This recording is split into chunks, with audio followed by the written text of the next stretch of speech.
Gandang araw po sa inyong lahat. Sana matapos niyong panoorin itong aking vlog, makapag-subscribe kayo sa aking YouTube channel. At sana itong vlog ko ito ay may share nyo sa inyong mga kaibigan, sa inyong mga kasamahan, at importante sa inyong mga co-teachers. At yung isa pang request ni Sir Bong, favor nyo na lang kay Sir Bong, kasi dyan sa mga vlogs ko ay marami nang lumalabas na ads. Sana pag lumalabas yung mga ads, huwag nyo siyang i-skip. Papanuorin nyo ng buong buo lahat ng ads na lumalabas dyan sa aking vlog. Pwede ko bang asahan yan sa ating mga kaguruan? Maraming salamat sa inyong lahat. Kahapon may vlog ako tungkol dito sa DepEd Memo number 17, series of 2025.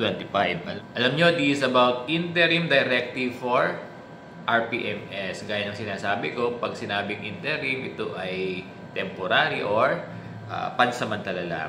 Alam nyo, itong vlog ni Sir Bong, I see to it na hindi siya masyadong mahaba, kasi kapag mahaba yung vlog, yung ating mga teachers, yung mga viewers natin ay naiinip. Tama ba ako?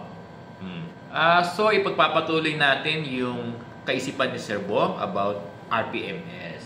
So, it's final, lifted na yung suspension ng RPMS. Ibig sabihin nito, mag-i-implement na ang lahat ng schools ng mga process and activities pertaining to RPMS ng ating mga guro at ng mga iba pang personnel ng ating paaralan. Even yung ating mga division office, region offices ay magsisimula na rin ng kanilang RPMS. Sinasabi sa latest DepEd Memo ng RPMS, magsisimula ng 4th quarter ng school year 2024-2025 itong ating RPMS. At only related activities in the 4th quarter shall be considered in the RPMS. Malinaw ito.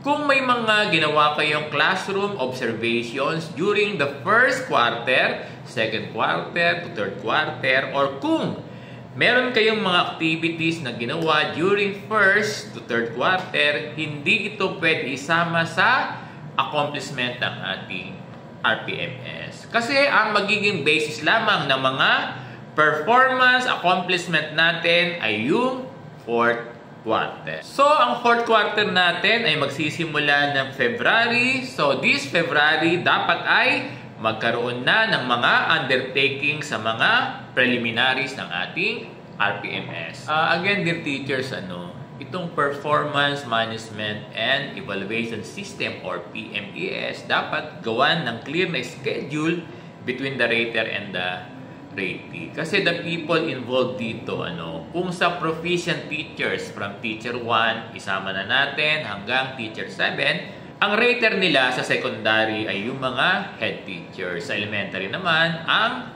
rater nyo ay yung inyong mga master teachers. Kung sa department, sa secondary ay wala pang head teacher, yung master teacher ang magiging rater nyo. At sa mga highly proficient teachers naman, composed of master teacher 1 to master teacher 5, yung rater nila ay yung mga school head or yung inyong mga principal. Alam nyo, dear teachers, ang ine-emphasize sa Sir Bong na schedule ay yung cycle ng Performance Management and Evaluation System or itong PMES. Alam nyo, may 4 na phase yung cycle na ito. Una, yung Performance Planning and Commitment. Alam nyo, dito sa phase na ito, dapat magkausap yung ratee at rater dun sa mga target na objectives. Alam nyo, since may template na, pag-uusapan nila ito.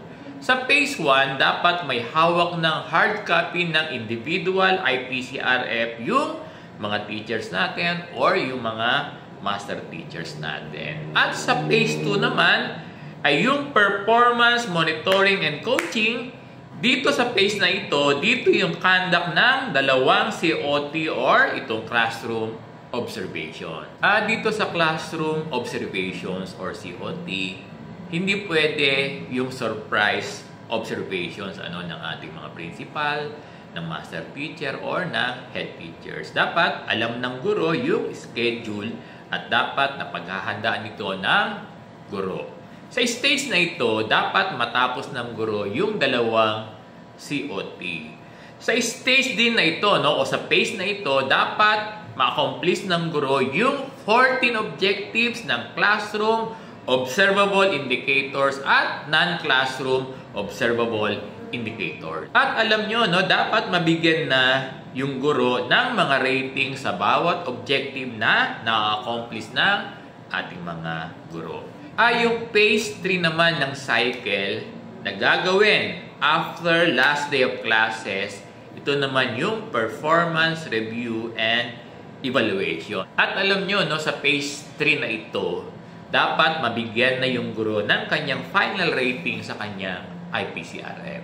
At yung huling phase ng cycle, yung performance, rewarding, and development planning. Alam nyo, dapat malinaw sa guro yung date or duration kung kailan i-undertake yung 4 na phase na ito ng PMES. So, tinatanong ng ating mga guro, Sir Bong, bakit po stressful itong RPMS natin? Alam nyo, no, yung RPMS kasi natin ay anchored sa Philippine Professional Standards for Teachers at kailangan makomply natin yung expectations ng PPST. Meron ba kayong natutunan sa ating topic ngayon? Maraming salamat sa inyong lahat.